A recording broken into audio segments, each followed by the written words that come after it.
So I was tagged and specifically asked to make a video responding to people using this map to try to paint Israelis as the bad guy. Like this video says, Palestine in 1947 and now. Map tells everything. No, it actually doesn't. And look, I get it. You just take a look at this map, you would be like, oh my God, the Israelis have just been taking all the Palestinian land. And yeah, if you're a total fucking idiot who's just ignorant of all history, I can see why you would think that. So let's have a little history lesson so y'all can actually understand what you're looking at here. Because losing land like this doesn't just happen in a vacuum. No, there's a specific reason for each and every one of these fucking changes. And surprise, surprise, every fucking time is the Palestinians' fault. And look, just a warning here. We're about to do some learning. I'm about to give you some facts. So liberals, since I know you're not very big on those, you may want to leave before you actually fucking learn something. All right, let's take a look at the first map you see, which is labeled as 1947.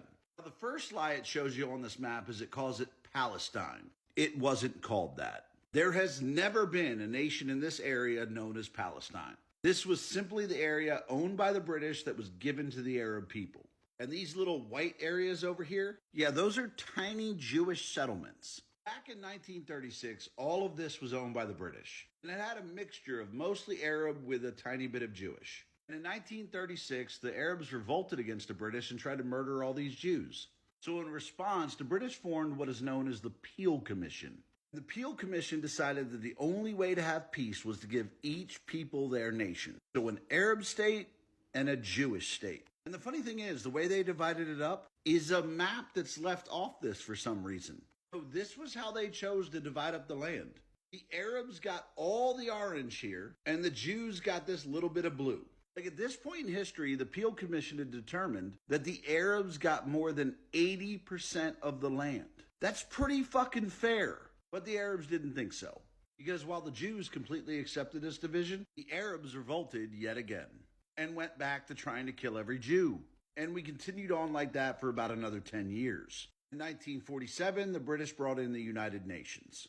And surprise, surprise, UN decided that the only way to end the violence was a two-state solution. So in November of 1947, this is how the UN divided up the land. The Arabs had got to keep all the land that they had said was important to them, and the Israelis got mostly useless, undeveloped desert.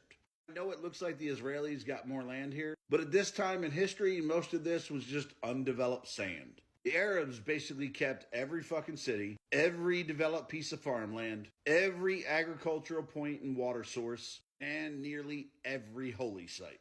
It's a pretty good fucking deal, right?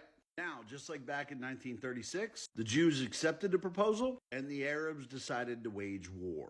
But this time, it wasn't just the Arabs in the local area launching the attack. No, instead, it was all these Arabs, plus Egypt, Lebanon, Jordan, Iraq, and Syria. All of the Arab nations surrounding this tiny little Jewish settlement waged war on them. But insanely enough, with all those nations against it, Israel won. And here's the best part. Even though they had defeated all of these nations bent on their annihilation, they didn't take a single inch of land from them. No, they just carried on trying to build a nation in the land they were given. Now, what they did do was occupy some land of the people in their country who had just tried to murder them. That's how we get to the third map. Now, at this point, this area of land here was actually controlled by Jordan, which you can't tell, but is actually this country here that's in the gray. Now, in 1967, the Arabs decided to try the Israelis again. This time, it was Egypt, Jordan, and Syria versus Israel. Their stated goal at that time was the complete and total annihilation of the Jewish state. They vowed to drive them into the sea.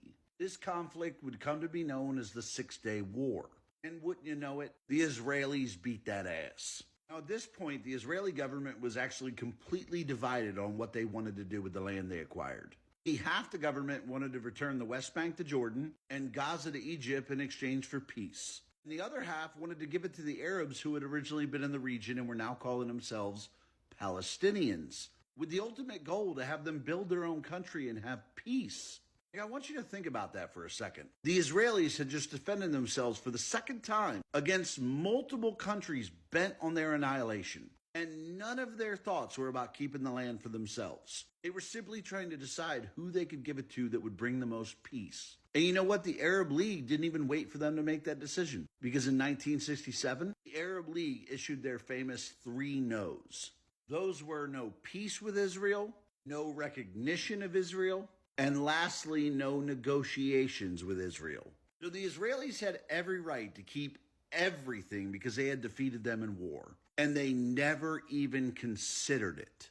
He then spent about the next 30 years where the Arabs suicide bombed the Jews, trying to kill as many of them as humanly possible.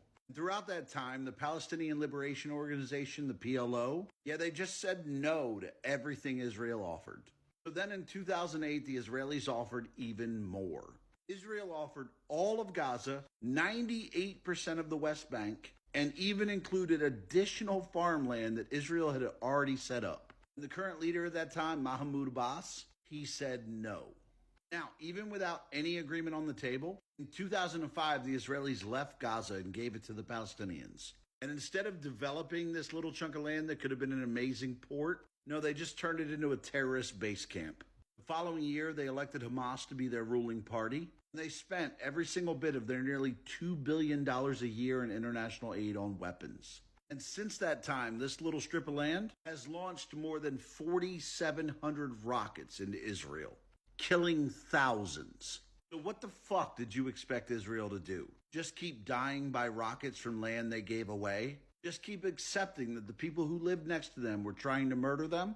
Israel has tried repeatedly to give up massive amounts of land for peace. The Arabs don't want peace. Hamas and the Palestinians don't want peace. They want the annihilation of the Jewish people. And it completely blows my mind that the people who have no problem calling everyone a fucking Nazi over the last 10 years are now protesting in favor of the people who want to unalive every Jew on earth.